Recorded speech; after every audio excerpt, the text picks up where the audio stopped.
kids, Travis and Tiffany. I was privileged to serve in the United States Marine Corps.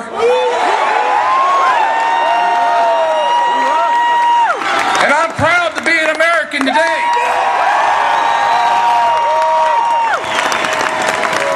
But you know what? According to the Department of the Homeland Security, had I served in the war, I'd be considered a terrorist.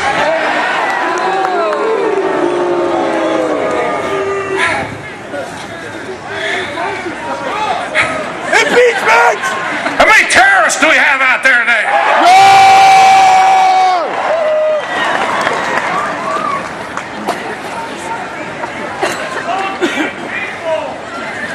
Amen.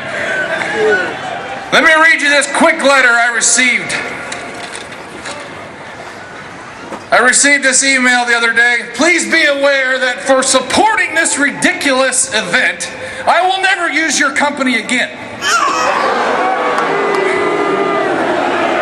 I would think a businessman would have enough sense that this angry, large percentage of his potential customer base with such public idiotic stance.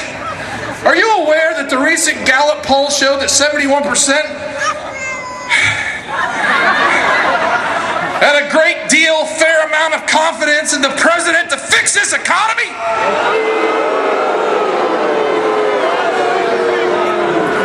He gladly told me to turn off Fox News and get with the majority of this country.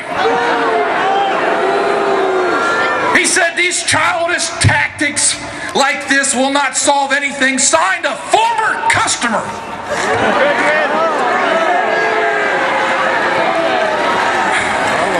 I wrote him back and I said, I thought I would get more than this. You're only one of two, pal. Thank you.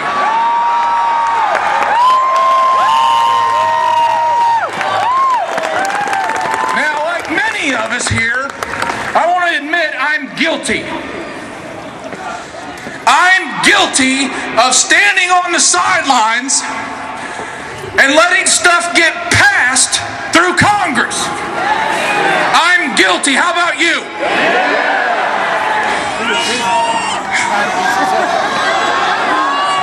Now I know the majority of us here voted, but I just wonder how many of us grabbed a friend or a family member that didn't and said, you need to come to the poll with me. But guess what? I'm in the game now. I'm in the game and I'm fed up what's going on. I'm fed up with the best country in the whole world.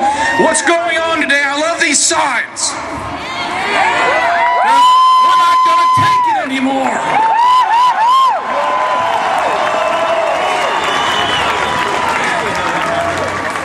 I was fortunate to take my family during spring break.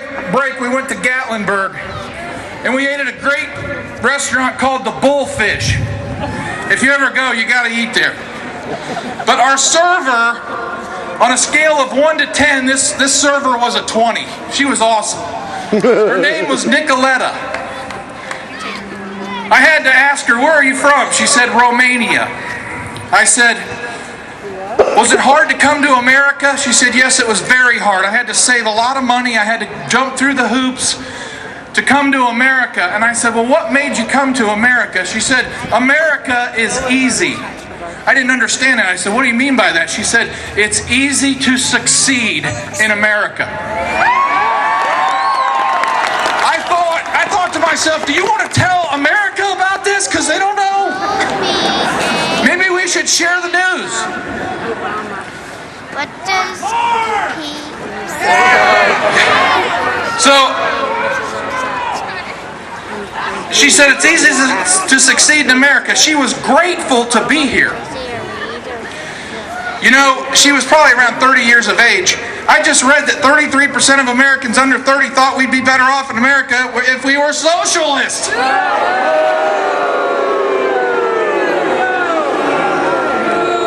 This is why I'm here. Where did we go wrong? Is it our education? Is it... Or could it just be we're handing kids too much? and not expecting anything in return? So they walk around like this? Entitlement. Yeah, text. Well, I'll tell you, how long are we going to overspend in America? That was good. Let me give you this scenario real quick. I know you've heard this before, but I'm going to give it to you real quick. I want you to get this. Take $100 bills, tightly, half-inch thick. They contains $10,000. You can easily slip it in your pocket, $10,000. The next pile is $1 million. It's 100 of those packets. 100 packets of $10,000. You could easily stuff it in a grocery bag and carry around $1 million. Now, if $1 million looked a little unimpressive, 100 million is a little bit more respectable. It fits neatly on a standard pallet about 3 feet tall. That's $100 million. How about $1 billion? That's 10 of those pallets. You with me? Yeah. All right, how about $1 trillion? Now let's look at $1 trillion. How many knows what $1 trillion is? All right, that's a number we've been hearing a lot of. On Glenn Beck. Well, it's $1 million. I want you to get that. It's $1 million. It's 1,000 billion, and it's a 1 followed by 12 zeros. How many pallets? 10,000 pallets. Stack up $1 bills tightly, we could go to the moon and back with $1 trillion. Exactly. As a few days ago, our total debt, private and government, was $57 trillion. Now it started climbing way back in the 80s, and it hasn't stopped yet. Get this, I've got 2 children down here, 5 and 14. They don't even have a credit card yet, and they've got $210,000 worth of debt on their head. That's $420,000. That's almost